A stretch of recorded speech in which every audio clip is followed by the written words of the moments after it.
Olá, sejam todos muito bem-vindos. Hoje eu vou receber a doutora Cláudia Loturco, que é uma advogada, e ela vai conversar conosco sobre o direito da família. A gente vai discutir aqui temas que são super interessantes e muito pertinentes ao momento que a gente está vivendo. E todos aqueles que quiserem fazer pergunta, fiquem à vontade, podem mandar as perguntas de vocês e a gente vai respondendo aqui ao longo da live. Fora isso, eu fiz algumas perguntas prévias e vou agora tirar essas dúvidas então com a doutora Cláudia. Já vou incluí-la aqui no nosso bate-papo com a doutora Cláudia. A gente vai falar um pouquinho sobre divórcio, vai falar também sobre como que está funcionando as visitas durante esse período de pandemia que a gente está vivendo, né? Apesar da flexibilização da quarentena. A gente também vai falar um pouquinho sobre violência de patrimônio, que é um tema bem importante e que ela percebe muito, né, nos casos com os quais ela atua. A gente vai falar também sobre alienação parental e sobre violência doméstica. Então, vocês podem mandar as perguntas que quiserem sobre esses temas, que a gente vai responder aqui para vocês. E tudo que envolva a área da família. Prontinho. Convite enviado. Ela já vai entrar e a gente já começa a conversar. Olá, boa noite, tudo bom? Sua sorte é que o Ernesto está aqui. Eu me organizei toda para ligar o computador, ele me ajudou, eu não sabia. Eu também esqueci de te avisar, desculpa. É que como ele tá com você, eu achei que ele ia te avisar, mas isso já tinha acontecido antes também. Aí eu já sabia o que era, então nem precisei desligar. Mas então Na eu falei um verdade, eu não li pouquinho. nada do que você me mandou, tá? Ah, tá bom, não tem problema. Mas a gente já tem tanta afinidade que nossos casos, eu até comentei, convidei algumas pessoas, né, para Tá todo mundo assistirem, mas aí. eu tô vendo. A maioria das clientes, elas te conhecem, me conhecem, sabem que a gente atua sempre juntas, então não tem muito problema, né?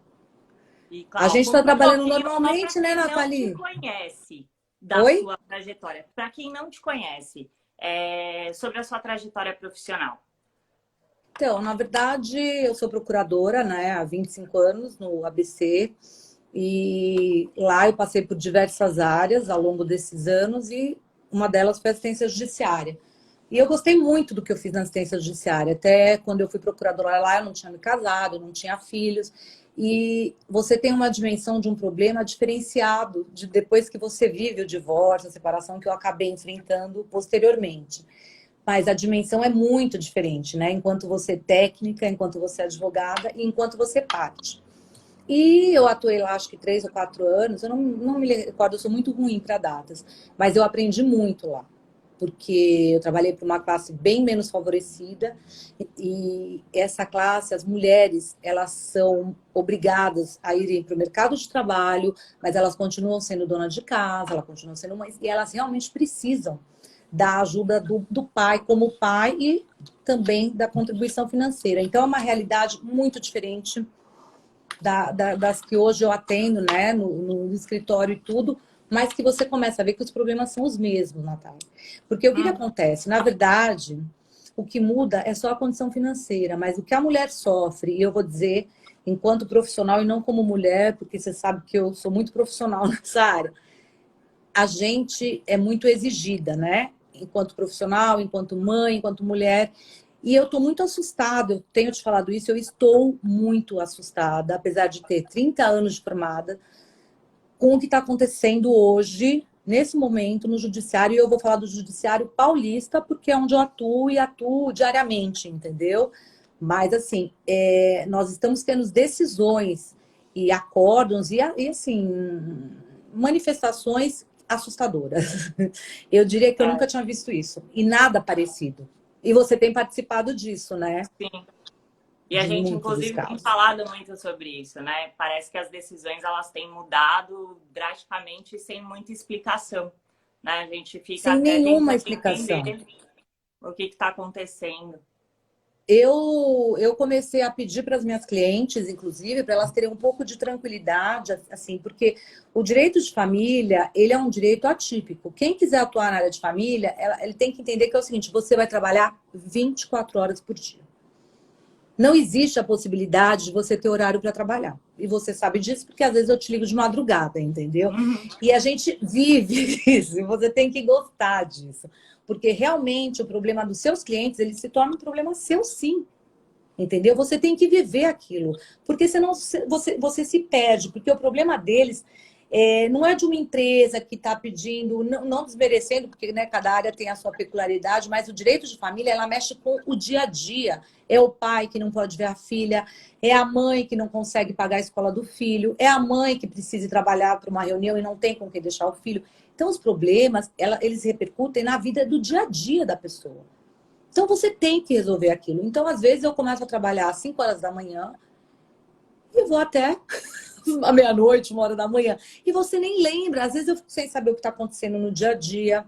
Você larga muito, obviamente, a sua família de lado. Então, assim, se eu for te falar da minha vida profissional, ela sempre foi meio bagunçada. Até E porque eu nunca trabalha de parei. domingo também, né? De sábado, Então, no porque meu você recebe escritório, quando como eu acontecem as atendo... visitas também, né? E às vezes dá algum Exatamente. problema. Exatamente. Sempre falo, final de semana e segunda-feira para mim nunca é fácil, mas eu atendo e geralmente os meus atendimentos eu atendo pessoas físicas, que são pessoas que trabalham. Então a gente sempre trabalha no final do dia, né? E eu tenho outra atribuição, que é de procuradora. Então assim, a gente já tem bastante experiência, né? E a gente Bastante. viu que na China, né, o número de divórcios aumentou bem Vou colocar significativamente. para te ver. Que o número de divórcios aumentou depois que eles flexibilizaram a quarentena. E aqui a gente está entrando nessa fase, né, de flexibilização. E o que você tem observado? Você acredita que o número de divórcios vai aumentar também? Já está aumentando? Já tem pessoas te procurando? Então, Nathalie, eu estou tendo muito problema com os nossos casos, né, já anteriores à pandemia, né? Porque é um momento único e que, assim, até o judiciário se sente perdido. E eu tenho explicado isso para todos os clientes, assim, de uma forma muito didática. Todo juiz, todo escrivão de cartório, todo mundo está tendo que se adequar à pandemia, né? Então, o juiz, ele também está tendo que acompanhar o dia a dia do filho dele na escola, né? O escrivão, ele não pode estar lá toda hora no cartório. Então, os processos, eles estão ficando... eles são... assim, o dia a dia do processo, ele está diferente. A gente está vendo que a gente está fazendo petição, a petição está sendo analisada rapidamente, mas as coisas não estão, assim, como elas sempre são, no devido, adequadamente analisadas e tudo. Alguma coisa está diferente. Eu acho que é o momento que a gente vive, né? Eu gosto muito de dar casos práticos. Você sabe que eu não tenho uma formação acadêmica, eu não sou mestre, não sou doutora. Eu costumo dizer que eu sou mapeando direito, porque o que eu sei fazer é ir ao fórum, fazer audiência e advogar, é o que eu sei fazer. Então, o que eu gosto de fazer? Eu não gosto de participar. Eu só participo com você, sabe disso.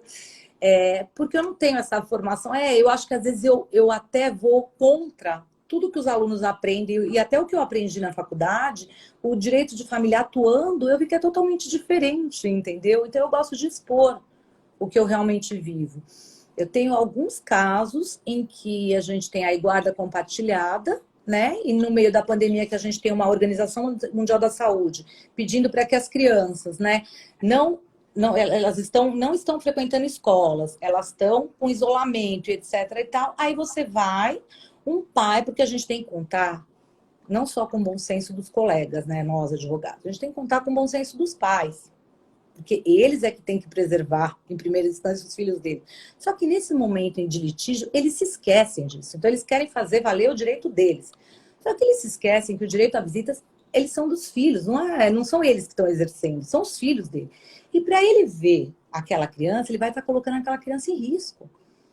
Então, assim, eu estou muito assustada, porque a gente tem um caso em que a mãe é grupo de risco, então ela está, e você sabe disso, ela está isolada com os filhos. O pai tem retirado, o tribunal, porque em primeira instância ele conseguiu, a gente recorreu, ele manteve a decisão dele retirar essas crianças. As crianças foram para a praia, as crianças entraram no mar, as crianças conviveram com os avós, que são idosos, também fazem parte do grupo de risco. Então, é uma situação complicada, né? O judiciário nunca viveu isso. E aí, como é que faz? É por isso que eu te falo, o direito de família, ele é muito peculiar. Porque é um direito, é claro, a gente sabe disso, é duro você ficar sem ver seu filho 40 dias, 50. Mas assim, será que é viável também você expor essa criança para que você mate a sua saudade? É estranho, né? E o judiciário, muitos juízes, a grande maioria, inclusive, eles têm dado esse direito dos pais de tirarem as crianças, sim. E a gente fez, né? Eu entrei com E não agravo, só por tudo. videoconferência, né? Porque poderia, né? Eles poderiam, de repente, fazer Com chamada de certeza. videoconferência, conversar, às vezes 3, 4 vezes na Não, semana. e o pai levou a criança para a praia, você entendeu? Teve contato com os avós, a criança voltou febril, a mãe teve que levá-la ao hospital. Então, quer dizer, é uma exposição desnecessária. E a gente sabe que não adianta. E a gente tem que contar com o bom senso do outro colega. Eu tenho muito essa coisa de, acho que a gente briga no processo, não fora dele. De tentar conversar e tal, mas a gente fica um pouco na coisa do cliente, o que o cliente quer, o que ele manda. Comigo isso não funciona muito, porque eu tento, eu tento colocar, né, aquele momento de coerência, porque as partes que estão envolvidas, elas não têm que ser muito coerentes, né? Elas não conseguem. Aí é que você me ajuda, né? O Marco, ele fez uma pergunta aqui que eu achei sensacional. E é Ô, bem Natália, eu não filosófica. consigo ver tudo, tá? Tudo Eu não bem, consigo fica ver tudo. tranquila que eu tô lendo, tá? Eu achei Ele que eu fosse fazer perguntou. no tava feliz da vida que eu ia fazer aqui Ah, para eu porque é enxergar tudo. grande, né? É maior a tela. Ele Pode falar. perguntou se, ao seu modo de ver, a justiça é justa. Eu sou uma pessoa que acredita na justiça, tá? Eu acredito na justiça. No meu dia a dia, eu trabalho por isso. Você sabe disso. Eu durmo e acordo pensando nos meus processos e eu tenho o maior orgulho disso. Pode dizer que, sabe, às vezes a gente falha até como mãe e tudo, mas eu sou apaixonada pelo que eu faço. Eu acredito numa justiça justa. Agora, a gente vive um momento no Brasil, né, no país, de crise institucional.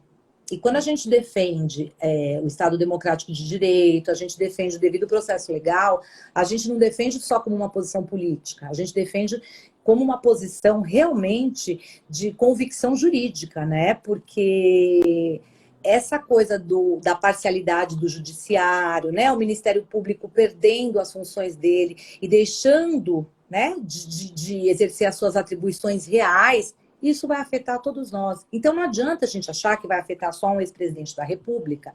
Ele vai chegar até nós. Essa parcialidade do judiciário, essa desmoralização institucional, ela chega até nós. Eu te dou um exemplo prático e que você...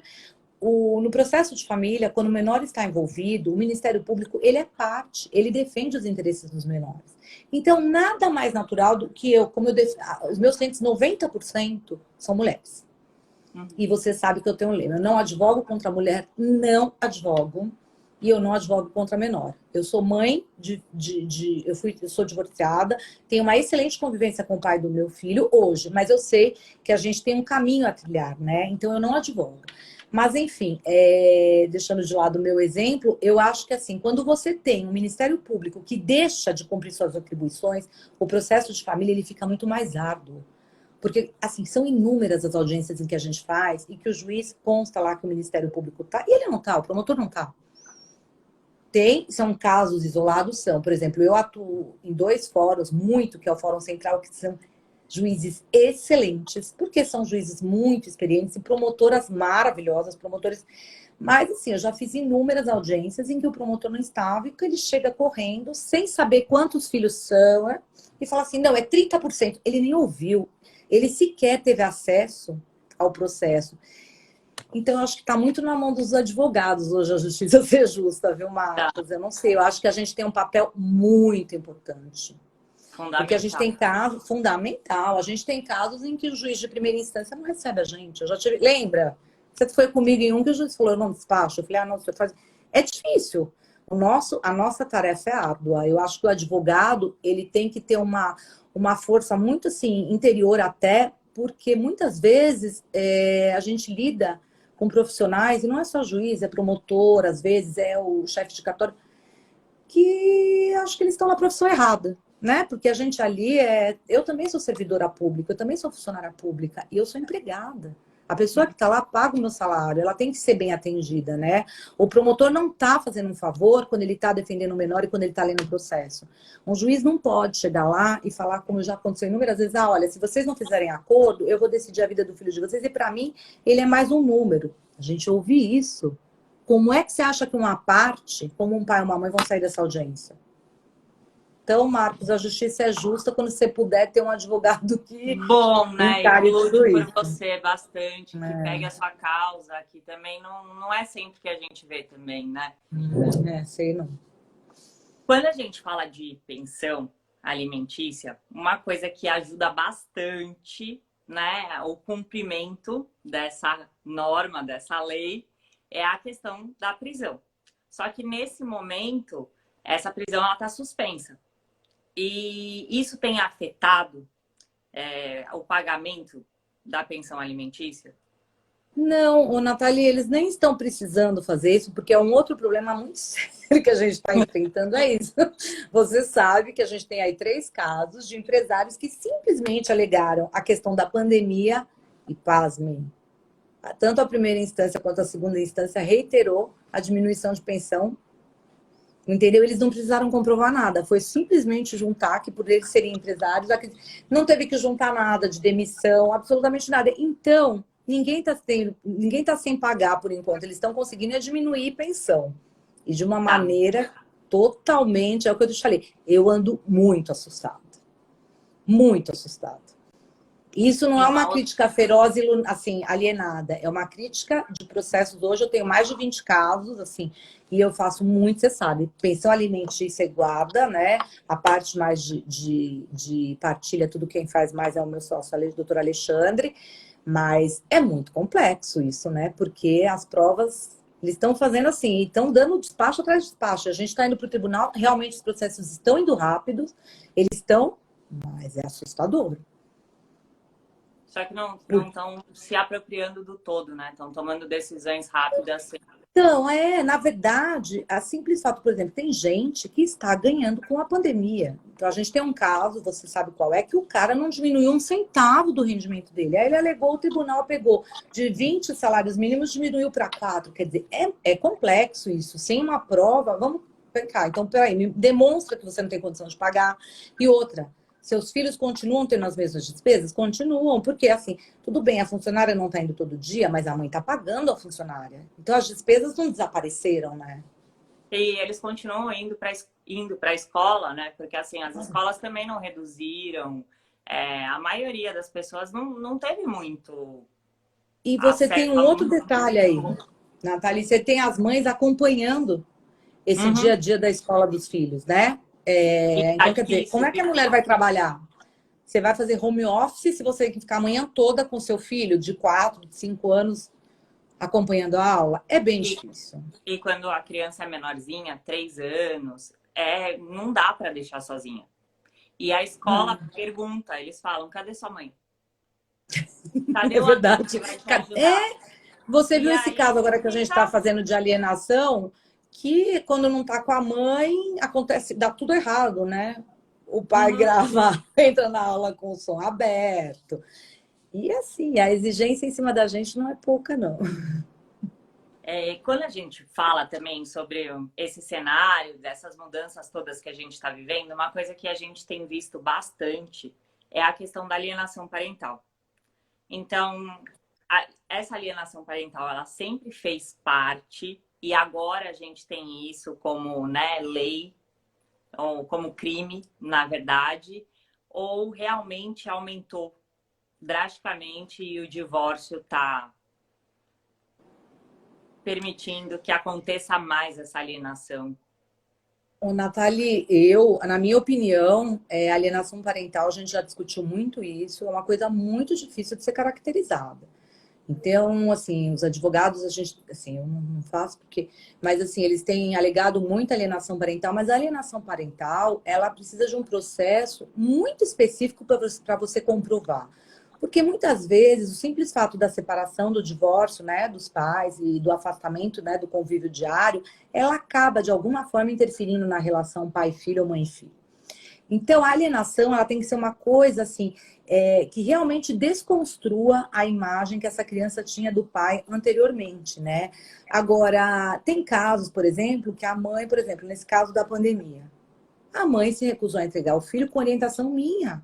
Ela é grupo de risco, né? O filho vai voltar, a criança tem asma, etc. E ele foi lá e está alegando alienação parental e o juiz acatando, mandando entregar. Então, assim, não é assim, entendeu? Não existe uma desconstrução, né, do pai. A criança não pegou ojeriza, a figura paterna. Então, é uma coisa que tem que se tomar cuidado. E nesse caso, a prova pericial da alienação parental ela é fundamental. Nem nós, advogados, nem os juízes, a gente não tem capacidade para apreciar a alienação parental sem uma boa prova pericial. Vocês são fundamentais nisso. Aliás, né, eu sempre digo isso, o direito das famílias, como você gosta, porque eu gosto, não gosto ainda desse termo, mas a gente depende muito, muito, muito de uma ajuda externa, né? Essa equipe multidisciplinar que a gente conseguiu constituir, para mim, ela é muito importante. Eu não conseguiria atuar com tanta tranquilidade se eu não tivesse você, se eu não tivesse o nosso psiquiatra, o Dr. Galuzzi, se eu não tivesse... hoje, até a gente tem a Maria Cláudia, e eu tenho orientado todas as minhas clientes, e você sabe disso, a recorrerem ao direito sistêmico. Eu acho que após esse período que a gente passa, elas passam, né? Porque eu também já passei de transformação, de sofrimento, elas têm que continuar a vida, elas têm que voltar a acreditar que elas são capazes, né? Que elas podem, que elas conseguem gerir uma carreira, conseguem dar conta dos filhos, porque uma das coisas que mais tem me preocupado, e é sobre isso que eu quero falar um dia, só sobre isso, é o que nós mulheres, de uma forma geral, de uma maneira geral, a gente tem sofrido perante o judiciário no tocante à violência patrimonial. É uma coisa assustadora. Hoje, para mim, é a maior violência, claro, depois da violência física, tal, emocional, mas a violência patrimonial que hoje as mulheres, inclusive mulheres assim, classe média, né, e que a gente acha que não, elas não precisam, é uma tranquilidade que elas deixam de ter e que o judiciário exige algo dessas mulheres que é inimaginável. Tá Eu te todo dou um mundo exemplo. falando que viveu isso, que concorda plenamente, que. E a gente está entrando nessa seara, né, Nathalie? A gente vai fazer um estudo e vai provar isso, porque, assim, infelizmente, eu não tenho esse tempo, é o que eu te falo, eu nunca consegui, né, escrever muito, porque meu dia a dia é esse, eu vou para lá, né, tal. Mas a violência patrimonial, ela está inserida hoje no contexto da vida dos casais de uma maneira que as pessoas não percebem. Porque quando você casa, você tem um pacto, né? Então, a gente que vai casar, então tá, vai ser comunhão parcial de bens. Então, o que a gente constituir é meu e seu, é meu e seu. Bom, aí eu fico grávida. E aí, eu vou continuar trabalhando? São pouquíssimos os casais em que a decisão ela é unilateral. Então, vem aquela coisa, ah, não, então vamos fazer o seguinte, eu tô ganhando razoavelmente bem. Fica em casa, é melhor você ganhar aí 5, 6 mil, a escolinha, período integral vai ser isso, e outra vai deixar com babá. Então, fica em casa. Você vai trabalhar, eu vou ser o provedor e você vai cuidar do nosso lar. Tal. Até que alguma coisa acontece e o lar não existe mais. E aí a decisão passa a ser unilateral. Aí você tem um ex-marido que diz, ela quis parar de trabalhar, ela é uma louca, ela sempre gastou a mais do que a gente ganhava. E aí você vai, chega no judiciário. E aí vem tudo aquilo que um dia a gente tem que conversar sobre isso, até porque eu tô pensando em inserir. É que eu não conheço, eu só venho conhecer as minhas clientes no momento do divórcio, sabe? Porque eu queria conhecer antes. Para quando eu fizesse pacto pré-nupcial, eu inserir algumas cláusulas, é sério. Porque é muito triste isso. E aí você é humilhada. É uma questão humilhante. Você já passa pela humilhação perante esse homem, que ele esquece que ele foi teu marido, que ele foi teu parceiro, que ele tomou essa decisão junto com você e ele vira teu inimigo. E aí você chega lá na primeira audiência de conciliação, a conciliadora chega para você e fala, por que você parou de trabalhar? E quantas vezes, né, a gente ouve da justiça, eu nunca parei de trabalhar. Então, assim, é uma violência insana e que não para.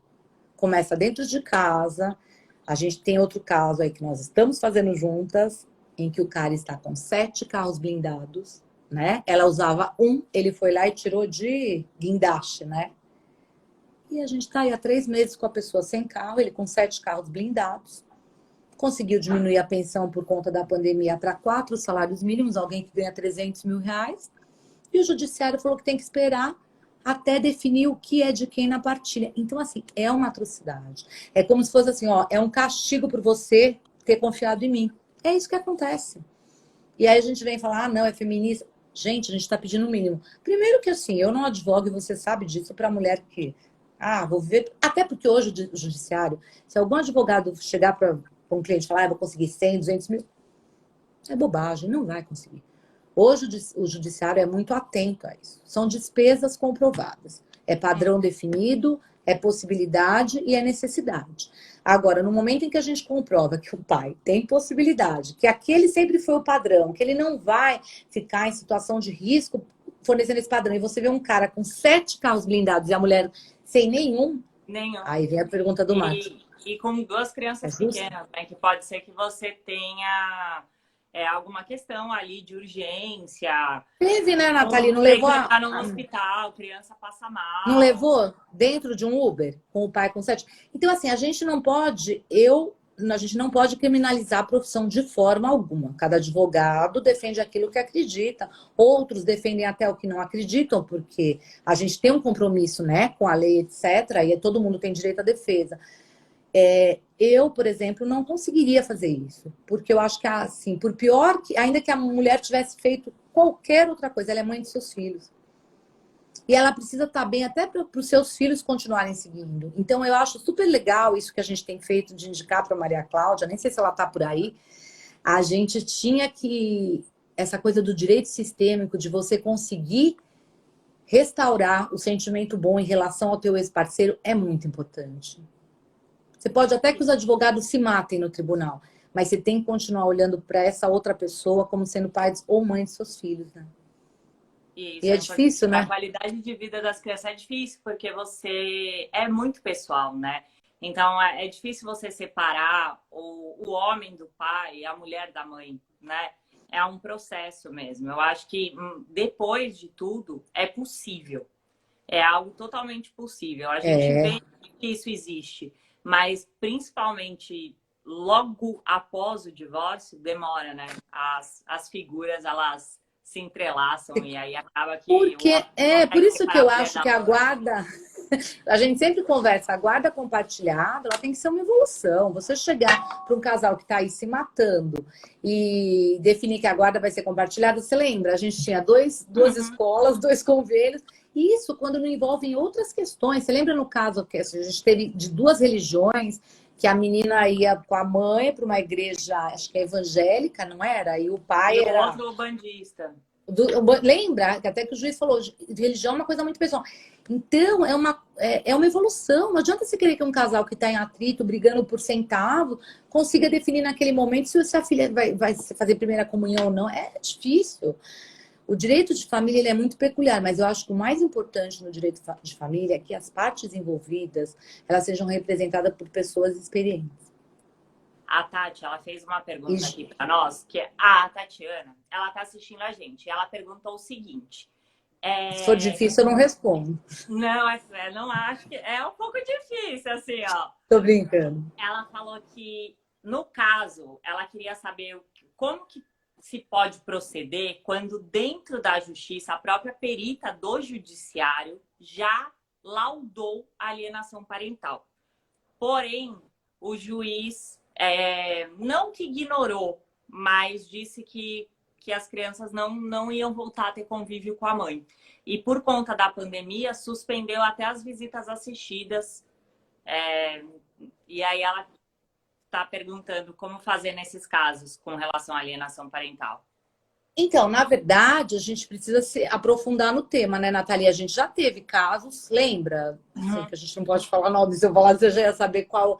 que a perita deu como a nossa cliente sendo alienante, né? Que ela alienava realmente os filhos, você lembra? E a gente conseguiu recorrer e a gente conseguiu mais uma perícia E foi nesse momento em que você se tornou o principal, porque você trabalhava com uma outra pessoa. E aí foi nosso primeiro caso juntas. Eu não sei se você lembra, e a gente conseguiu uma segunda perícia.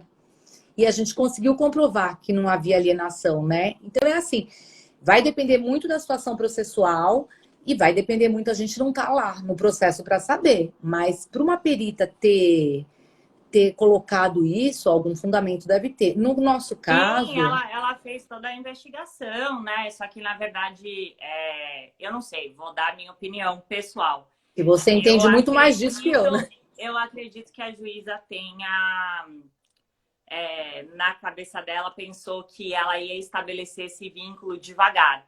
E aí veio essa pandemia e acabou atrapalhando isso. Porque a partir do momento que a criança ela acredita naquele, né, naquele outro alienador, ela acaba vivenciando aquela mentira como se fosse uma verdade.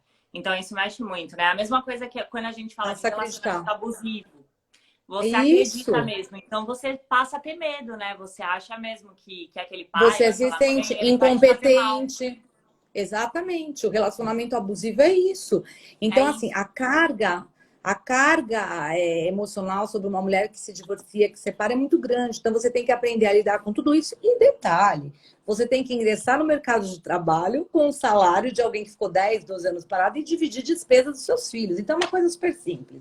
A gente tem caso aí de uma mulher de 50 anos, 47, 48 anos, né, que é a minha idade, e imagina você agora, você era arquiteta, um caso nosso, você era arquiteta, você largou você era profissional de marketing, você foi fazer com a ajuda do teu marido, empenho dele, falou, não, vai, você gosta de arquitetura, você faz uma faculdade de arquitetura, você zera a sua carreira, começa de novo, aos 46 anos você divorcia, o padrão de vocês é altíssimo, aí você recorre ao judiciário para pedir uma pensão, pelo menos até que seja dada a partilha, e a juíza diz, ela também é mulher, tem mais ou menos a nossa idade, e diz que ela tem que se recolocar no mercado de trabalho. Como é que você vai se recolocar se você ainda nem começou, com 47, 48 anos? Você entendeu que, assim, o judiciário tem que rever esses conceitos? Né? Porque primeiro que assim, ninguém se recoloca no mercado de trabalho depois de 15 anos sem trabalhar. E ainda que se recoloque, ele não vai começar com um salário de 20, 30 mil, como era o que ela gastava no cartão de crédito. Não interessa. Para a gente pode ser fora do padrão, porque a gente é funcionário público, o salário a gente sabe quanto é. Mas para um empresário, dar 20, 30 mil para uma mulher gastar no cartão de crédito é uma coisa normal. E a gente não pode julgar isso, falar para a mulher, não, você tem que diminuir o seu padrão. Esse foi o padrão que eles estabeleceram. Então, assim, é isso que eu te falo. No momento de estabelecer, a decisão é conjunta. No momento em que acaba a relação, a decisão é unilateral, entendeu? E é mais assim, né? É o padrão no qual as crianças estão inseridas e acostumadas, né? Então... Assim, porque essas crianças, elas já viviam assim. E aí elas começam a viver duas realidades. Uma, quando elas estão na casa, né? Do pai. Da mãe, e outra, quando elas estão na casa do pai. Então, você acha que elas vão querer ficar com quem? Uma desigualdade muito grande, né? Porque e elas vão querer ficar com quem? Mais legal. Exatamente, você entendeu? Aí a mãe, então, aí o que acontece? A mãe vai estar nervosa, porque ela limpou a casa o dia todo. Imagina, se tem uma mulher que recebe agora de pensão, que gastava lá 20, 30 mil, ela recebe 4 mil reais de pensão, os filhos estão acostumados, não, ele não vai estar acostumado a comer arroz, feijão e batata frita, não, ele não vai, eles não estão acostumados com isso, entendeu? Então a mãe tem que limpar a casa, ela tem que assistir às aulas com as crianças, né? E se recolocar no mercado, né? Exatamente, tem que se recolocar no mercado com as crianças gritando. O primeiro dia que ela foi para o emprego, você sabe disso, ele foi lá e tirou o carro com guindaste. Quer dizer, como é que uma mulher dessa, sem ter condição emocional, pode se recolocar no mercado de trabalho? A gente nem tem pedido, você sabe disso, eu nem tenho pedido pensão e alimentícia, a gente tem pedido alimentos transitórios e comprovadamente que essa mulher está tentando se recolocar no mercado de trabalho. A gente tem que fazer um trabalho sério, o judiciário tem que olhar para isso com seriedade. Porque, assim, a mulher vai fazer o quê? Ela fica tão em desespero que ela acaba fazendo um acordo, é sério, por qualquer miséria. Porque você está lidando com a pessoa que você acreditou, que você confiou. Você não achou que essa pessoa fosse pegar o dinheiro dela, transformar em dólares e guardar numa mala. Infelizmente, acontece. O cara tá lá, ele fala, eu comprei 10 malas e estou cheio de dólares. Você vai provar isso como? E outra, o que a gente tem que aprender é o que eu te falo. Essa crise institucional é muito complicada, porque a gente tem que aprender, as pessoas têm que aprender que no processo não há achismo, no processo há provas. E se não há provas, não há o que o juiz julgar. Se você não conseguir provar que teu marido guarda 100 mil dólares dentro de uma mala, 100 mil dólares não existe. Se você não conseguir provar que aquele imóvel é do teu marido, tá no nome do pai dele, mas é dele, não é do marido, é do pai dele. Você entendeu? Para o direito, isso é prova. É materialidade. Não tem, não existe. Por isso que eu te falo que essa crise institucional, de Ministério Público, de juízes parciais, ela vai acabar afetando a cada um de nós. Então, a gente não tem que torcer por isso. Ao contrário. A gente tem que colocar toda a emoção de lado, entendeu? E olhar e falar assim, o direito é que tem que prevalecer, é o Estado democrático. A gente tem que ter uma justiça cega mesmo. Ela tem que ser, a balança tem que pesar para o lado justo. Quando você fala assim, a justiça é justa, depende da gente, né? Tem gente querendo que o STF julgue as coisas contrariamente à Constituição. Não interessa. Nós não estamos pensando em quem ele está julgando, né? O Estado Democrático de Direito, a base disso é a segurança jurídica, não é? Então a gente não tem que torcer por isso. E essa coisa da violência da mulher, né, o Nathalie, que você começou a me perguntar, ela está banalizada, né? Quando você tem alguém que assume a presidência da República e fala que não existe feminicídio, você está banalizando essa justiça, né? Você está banalizando a violência de gênero. E está banalizada, porque você viu quantas e quantas mulheres têm sido mortas por parceiros dentro de casa e os caras estão aí, não é? Dando entrevista, etc. Deu 6 tiros, deu 7 tiros, mas e aí? A justiça contra o nosso gênero, ela se tornou banalizada, eu acho. Eu acho que a gente nunca viveu um momento desse, né? De ter dos homens crescerem assim e dizerem realmente eu posso. Eu comentei com você que outro dia eu tive um problema no trânsito e o cara desceu, bateu no peito e falou, entendeu? Vai para aquilo. Porque assim, eles estão se sentindo empoderados, eles estão respaldados, né? Por alguém que acredita que nós somos gênero secundário mesmo, né? Eu acho que é um momento triste mesmo. E que é o que eu falo. Infelizmente, as pessoas não entendem que a nossa luta é porque essa banalização da justiça, da violência, ela vai afetar cada um de nós. Numa audiência de conciliação, em que você é julgada, em que você ouve de uma conciliadora, por que você não reagiu?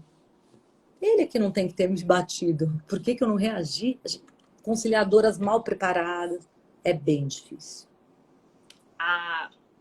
Eu não sei o nome aqui, deixa eu ver. Eu que não Magani. enxergo nada. Ela perguntou se essa questão do despacho com juízes online pode ser prejudicial para a decisão. Eu amo advogar, eu amo conversar com o promotor, é o que eu te falo, o promotor ele é parte, né? Ele defende os menores, eu gosto muito de despachar com o juiz, até porque no despacho é muito importante ele ver com quem ele está falando, eu acho muito prejudicial. A gente é muito bem recepcionado, inclusive pelos desembargadores, o Tribunal de Justiça Adriana tá aqui, o Galute está aqui. O Galute, ele vai na próxima, ele vai participar, né? Esperamos, né? O Galute deu uma entrevista no Jornal Nacional e eu queria até conversar com ele sobre isso, a gente fazer uma live, do quanto as mulheres têm sofrido durante a pandemia, dessa exigência da mulher ela ter que ser mãe, dela ter que ser profissional do home office, né? E ela tá tendo que administrar tudo. Então a depressão tá grande. Eu, ainda bem que eu sou bem medicada. Ou mais ou menos.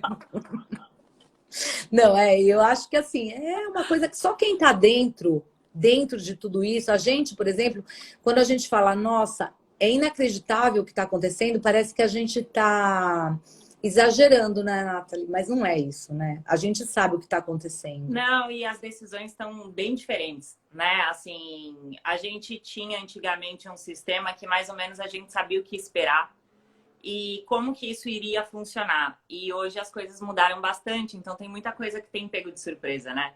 E aí eu também não sei se tem a ver com o momento da política ou com o da pandemia, ou a junção dos dois que acabou gerando, né, essa questão. Ando muito a gente está pegando assustada. decisões que são bem contraditórias, então é igual a Tati falou, né? No caso dela, a perita foi lá e escreveu.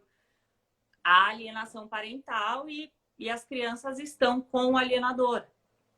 Então, são coisas Então, que a quer dizer, gente vai está fazer. vendo. São antagônicas, então, é isso, entendeu? No momento em que você tem ali uma partilha em que a mulher já fica dentro da casa, etc., você já reconhece que ela tem o direito. Como é que você deixa essa mulher sem acesso a nada, a nenhuma aplicação financeira, a nada? Então, quer dizer, condomínio sem pagar, supermercado. E assim, não, ela tem condições de se sustentar. Ela teria, sim, se ela estivesse trabalhando ainda, porque assim, nenhuma mulher que já está inserida no mercado de trabalho há 10, 20 anos ela não foi uma opção só dela e outra. Será que a gente gosta mesmo? Eu vou te falar. Eu brinco que eu me fantasio de advogado, porque você sabe que eu gosto mesmo de ficar de chinela havaiana. Mas você acordar, se arrumar, ir para o fórum, para mim, isso é a minha vida. Eu duvido que essas minhas clientes, elas não foi também sofrido para elas acordar de madrugada, amamentar, voltar a dormir, acordar de manhã, amamentar de novo, voltar a dormir. E os 4 meses se passaram e elas tiveram que realmente estender, né? E deixaram realmente a carreira de lado. Não é uma decisão fácil. Eu não conheço. Se eu conheço alguma das minhas clientes que achou maravilhoso isso, não sei. São poucas as mulheres que eu conheço, até pelo mundo que eu convivo, etc. Eu só quero ser mãe. Acabou Não, já não acontecendo. é mais algo assim hoje. Não é, né, E eu Nata? já tive vários exemplos assim no consultório de mães falarem que, por exemplo, tomaram essa decisão e que aí depois elas chegavam num determinado momento em que as crianças tinham crescido um pouco e se encontravam muito infelizes e não tinham coragem de falar para o marido que queriam Se voltar a sentem trabalhar. perdidas, né? E E perdidas, aí né? vinham para terapia justamente por isso, para poder refazer esse processo, para poder falar sobre isso. E aí os filhos também, eles se queixam, né? Falam, quero que você fique em casa, porque você nunca fica em casa. Então tem esse lado também da O criança meu pedir. nunca quis, não. O Não, meu nunca quis. Joé. Então, eu te falo, ele tá assim, aí, o João. cadê? Não, tá Aqui? aqui, ó, na nossa live. Ele tá? Então, oi, Tá. João, porque aqui ele tá em casa, mas a gente nem vê, né, na cidade. Então, e é isso que eu te falo, essa coisa da experiência. A experiência é a gente saber que o direito de família, a gente tem que individualizar sim. As relações são muito, muito específicas. Uma juíza chegar para você e falar assim, mas eu também nunca parei de trabalhar. A gente sabe que nós, funcionários públicos, a gente tem uma certa autonomia, entendeu? Então, por exemplo, eu, enquanto advogada, eu podia pegar o meu filho, o João, várias vezes. Eu amamentei o João, você sabe disso, no fórum, várias vezes. O João já foi comigo fazer audiência fora, em Salvador, etc., pequeno e dentro, e entrou na audiência e tudo. Mas não é todo mundo que pode fazer isso. Então a gente não pode, por exemplo, alguém que trabalha numa multinacional e tem alguma coisa para apresentar. Assim, o mundo corporativo é um mundo que eu realmente desconheço. Mas o que eu vejo das minhas clientes é que assim, a maternidade afetou diretamente. Então, elas tinham que fazer realmente uma opção. Como é que você pega uma criança assim, e você vai viajar 3, 4 meses, né? Você trabalha na Sky, você fica 3, 4 meses fora. Você trabalha num laboratório. Então, assim, é uma opção. E é uma opção do casal. E, assim, o que mais tem me tirado do sono, Natália, é como a gente vai resolver essa violência patrimonial que as mulheres vêm sofrendo. Entendeu? E, assim, e afeta, assim, a camada... As mulheres... A gente não pode pensar que isso também é só de quem tem uma situação financeira mais estável. Por exemplo, você tem funcionária dentro da tua casa que quando a criança fica doente, ela não tem com quem deixar. E ela vai ter que faltar do teu, porque o marido dela deve trabalhar numa empresa, né?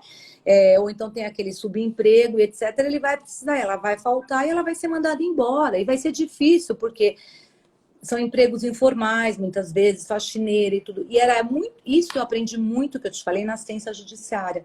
O sofrimento delas é muito grande. Porque assim, e não trabalhar para elas significa não comer. Hum. É diferente, você entendeu? Não é nem pagar uma funcionária, nada, é não comer. Porque a gente tinha caso lá de pensão de meio salário mínimo, de alguém que catava latim. Então, assim, não trabalhar é muito complicado. Eu acho, eu fico muito apavorada com essa coisa da pandemia, o quanto vai afetar as classes menos favorecidas, né? Porque a gente tem aí, sei lá, quantos milhões que vivem da economia informal, né? Quando Sim. acabar tudo isso. E também porque quando você começa a quebrar em cima, isso vai afetando, né, quem está embaixo de uma forma ou de outra, né? É Não sei se quem ruim está em a cima vai gente quebrar. pensar, né? Ah, Victoria's Secret decretou falência. Então, é uma coisa delicada. Eu não entendo de economia, A não opino. Zara fechou não sei quantas lojas. Então, assim, né? Eu sei de loja de sapato que vendeu um par de sapato durante esses 4 meses de loja Jura? grande. Então, e aí acaba que, né? Se a empresa não estiver bem, manda embora o funcionário, e aí uma coisa vai afetando a outra É e uma vai ficando. readequação mundial, né? A gente não sabe o que vai. O que eu acho é que o judiciário ele tem que olhar com mais carinho para essa situação da mulher. E eu não estou dizendo na qualidade de mulher e tal, porque as minhas opções, né, foram diferentes. Eu optei por uma carreira, etc. Mas assim, eles têm que olhar com cuidado. Eu, graças a Deus, tive um filho que não demandou, né, muita atenção, um pai extremamente presente. Então isso facilita muito, né? É muito fácil a gente falar.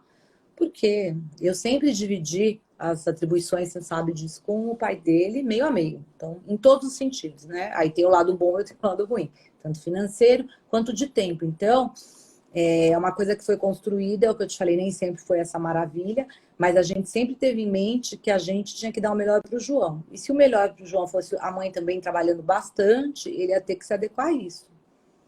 E E para isso é você muito também importante. conseguiria viver de outra forma, né? Que é o que eu Nossa, converso aqui com algumas pessoas. não Falou, consigo. talvez para a criança seja mais importante ver a mãe dela bem e feliz do que presente, né? Porque nem sempre quantidade é igual a qualidade. De Às vezes você jeito pode até estar nenhum. presente, mas você não está bem, você está estressada, você está triste, você não se sente bem. E aí aquele tempo que você está ali também não é um tempo de qualidade que você tem com seu filho, né? Sabe o que E eu acaba acho, sendo um Nara? exemplo. O que que o João quer A gente tem fazer que quebrar paradigmas. A gente de não vestibular? pode acreditar que. Oi? O que que o João quer fazer de vestibular? Continuar sendo a mesma coisa? Ei, não, diz que agora ele. Ah, eu nem sei, acho que ele vai fazer administração. Porque Não, a ele mesma sempre coisa quis como. fazer direito, né? Por quê? Não, ele não quer de jeito nenhum. Não é? Mas eu acho que a gente tem que quebrar paradigma. Essa coisa de que a mulher adora viver de pensão, vai trabalhar, e sabe assim, é uma coisa que a gente tem que parar com isso. É uma opção do casal e o homem, porque são poucos. Eu já tive clientes meus que realmente a gente tem que falar, meu, isso é um homem de verdade. É o cara que fala assim, olha, eu quero dar para a mãe dos meus filhos tudo que eu acho que ela merece, que ela tem direito mesmo, e tal. Mas isso, eu vou dizer, infelizmente é 10%. E eu acho que a gente tem que. Esse olhar do judiciário é uma coisa que a gente tem que mudar, porque o que estão exigindo das mulheres, principalmente porque o divórcio acontece, na maioria dos casos, e a gente sabe disso, não é quando a mulher tem 30, 32 anos, é quando ela está na meia-idade. Uhum. 48. E você chegar, a gente, assim, é uma coisa absurda da gente pedir para não pagar custas, porque realmente ela não está disponibilizando, ela não tem nada na conta bancária dela. Ela tem cartão de crédito que ele cortou de 10, de 100 limites para 2.000. Então ela não tem dinheiro nem para pagar as custas do processo. E aí, se você. Eu queria poder. Eu acho que eu vou fazer. Eu falei que já que eu vou escrever um livro, só contando esses casos, sabe? De juiz escrevendo que está apta para o mercado de trabalho. Arruma um trabalho para uma mulher de 48 anos que está há 14 anos sem trabalhar. Não é fácil. Em meio à pandemia ainda, não é uma coisa Ah, é, simples. exatamente. Ainda com esse cenário atual que a gente está vivendo, né? Entendeu? Assim, é olhar com carinho, é achar que nem todo mundo, que naquele momento que esse casal tomou uma decisão, e assim, geralmente são casais, né, a classe média, eles não são famílias assim que sempre mantiveram esse padrão alto, eles construíram isso ao longo da vida conjugal. Então, por que só ele se beneficiar disso? Eu fico muito triste com isso, sério. Eu fico noite sem dormir. Esses dias até a Andréa, que está trabalhando comigo há um tempão, deve estar por aí assistindo, espero que esteja. Ela estava lendo um caso de alguém que está aqui, que eu estou vendo. Ela estava chorando. Porque a gente se coloca no lugar delas, né? É difícil mesmo. Pensa na insegurança que gera tudo isso para uma mulher. E com toda essa insegurança, ela tem que chegar, tá linda, maravilhosa e tentando uma vaga de trabalho. Com um currículo totalmente desatualizado, né? Por exemplo, a gente tem casos de cliente minha que trabalha com TI. Poxa, para ela se reinserir no mercado de trabalho, ela precisa pelo menos de 1 ano, 2 de atualização.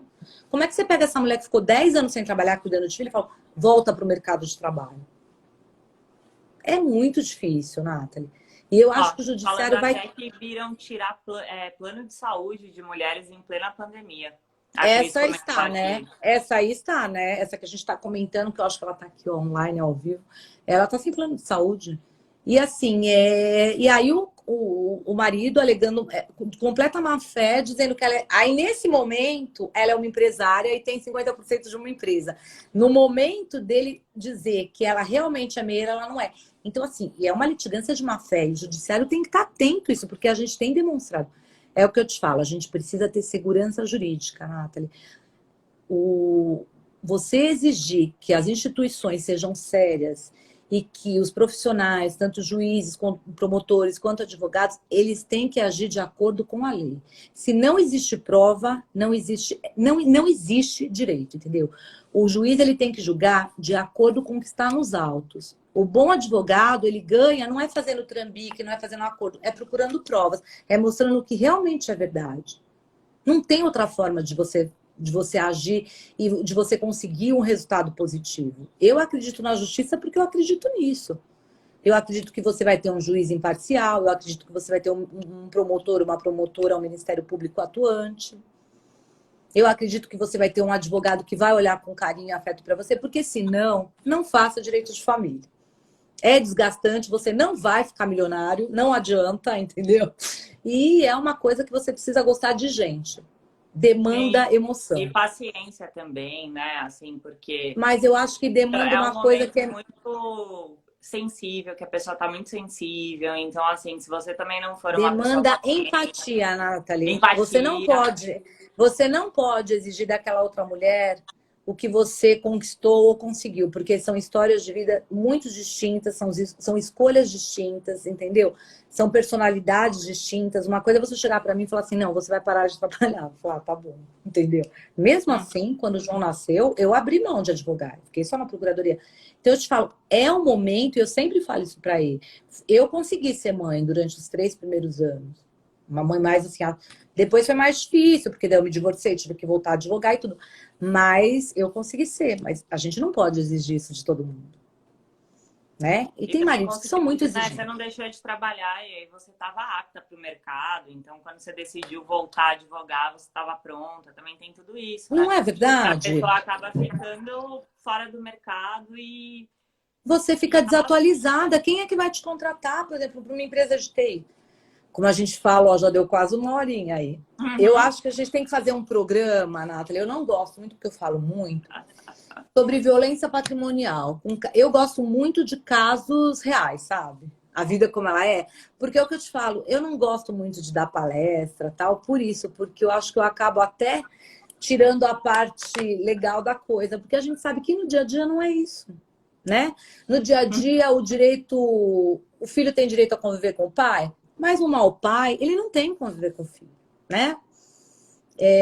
Uma mãe, ela tem que prover metade das despesas dos filhos? Ela tem. Eu adoro saber que eu faço isso, que eu pude fazer isso, sempre pude. Mas não é todo mundo que pode. Então, o judiciário tem que olhar e parar com essa coisa. 30%. Vem cá, o cara dá 30% para sustentar a ex-mulher que não trabalha, os filhos ele fica com 70%. Você acha que isso é uma coisa justa? Então, aí a justiça é justa? Fala para mim se isso é justo. A equação não está muito, né? Como é que é? Como é que ficou? Agora, é óbvio que com essa mulher, que não é fácil, né? Se recolocando no mercado de trabalho, conseguindo uma evolução, né, na carreira e tudo, é claro que essa pensão pode diminuir, mas não é assim. Você não pode jogar essa mulher para o mercado de trabalho e falar, vai, agora vamos aí, vamos dividir despesa. Isso não existe. E é o que vem acontecendo. Uhum. A Exatamente gente isso. sofre muito. O Esse professor Carinho, empoderamento tem seu preço, hein? Eles cobram da tem. gente. Tem um preço que não é sempre tão justo. Exato, e que na verdade, assim, não é também certo, né? Porque a gente está conquistando isso agora, né? Então, assim, ainda existem muitas mulheres que são daquela época que nem prezaram pela carreira, né? Então, eu tenho um pouco de dificuldade de entender carreiras que são no mundo corporativo. Na carreira pública, por isso que eu falo, eu acho muito difícil, juiz, promotor, porque a gente tem essa coisa de não ser mandado embora porque engravida, né? A gente consegue ter um período longo para amamentar, para cuidar do filho, a nossa carreira está preservada, a gente volta, é o que você falou, a gente continua no nosso mesmo cargo, então. Agora, eu sei do mundo corporativo que não é. Eu tive uma amiga que teve gêmeos de uma grande multinacional, ela voltou, ela foi mandada embora. Porque, é claro, você vai ter gêmeos, você vai ter médico em dobro e tal. E é claro que foi por isso. Então, assim, a gente tem que pensar. Eu acho que o direito de família ele tem que ser reformulado, ele tem que ser readequado às verdadeiras, assim, e assim, por regiões até, porque é diferente você viver em São Paulo, é diferente você E viver no viver na Nordeste. Bahia. Você entendeu? É um outro patamar. Como é diferente, Nathalie, acredite se você quiser, você tem fóruns aqui que você entra pedindo uma pensão de R$ 5.000, vou te dar um exemplo, é um dinheiro enorme, é um dinheiro enorme. Que a pessoa fala, imagina, para que assim? E você entra em outro, por exemplo, no Fórum Central, é um dinheiro que não é nada, então tem tudo isso. Né? E essa coisa de que a lei no direito de família, ela é secundária. Ela é secundária, essa coisa, 33%. Não é assim que funciona. Não é assim que funciona. Tem casos em que o ex-marido ele pode dar até 60% do que ele ganha, que não vai mudar a vida dele. Entendeu? O que eu acho mais engraçado é que, enquanto é casal, tudo é maravilhoso, né? Depois vira o teu pior inimigo, né? Não estou dizendo só de homens, não, tá? Mulheres também Não, que a gente. o contrário também. Isso é para os É dois que, lados, né? mas na Quando violência as partes. patrimonial, a gente teve o quê? Eu acho que até hoje 4 ou 5 casos em que o homem saiu mais prejudicado, mas eu vejo que 90% das mulheres sofrem com isso. A não ser se tiver uma carreira muito, muito, muito estável, que é, assim, a gente sabe que a maioria é funcionário público mesmo. Eu acho que todas as mulheres que são do mercado do mundo corporativo e tal, em algum momento elas tiveram que colocar a carreira de lado para cuidar dos filhos e isso acabou, de alguma forma, prejudicando, sim. É o que eu vejo no meu dia a dia. Ó, a gente está com 1 minuto e 27 para acabar. Então, eu quero Tá. muito, muito te agradecer. Muito obrigada por estar aqui. Tem gente agradecendo, falando que você deu uma verdadeira aula, que adorou. Até parece. Você sabe que eu tenho aquele nosso cliente lá de uma grande emissora, que ele queria que eu fosse nos programas, a Patrícia, que é a mulher dele, tal, e eu queria que me preparar. Aí o primeiro dia que eu fui, ele falou que eu tinha que fazer fono, porque eu falo com a língua presa. Eu falei, me dá um trabalho, pensa, não dá, né? E aí eu não gosto de acordar tão cedo também, eu não nasci para o mundo acadêmico. Eu te falo, eu sou peão, o que eu gosto é de ficar tendo ideias, estudar, fazer audiência e defender mulheres. As que Obrigada, viu, merecem, Cláudia? que são novas. E posso dizer, eu não sou feminista, mas que a gente sofre, Nathalie. Não é fácil. Até Obrigadão, amanhã, boa né? noite. Obrigada para Até todo amanhã. mundo E que até amanhã, assistiu. né? Até. Um beijo. Beijo, tchau.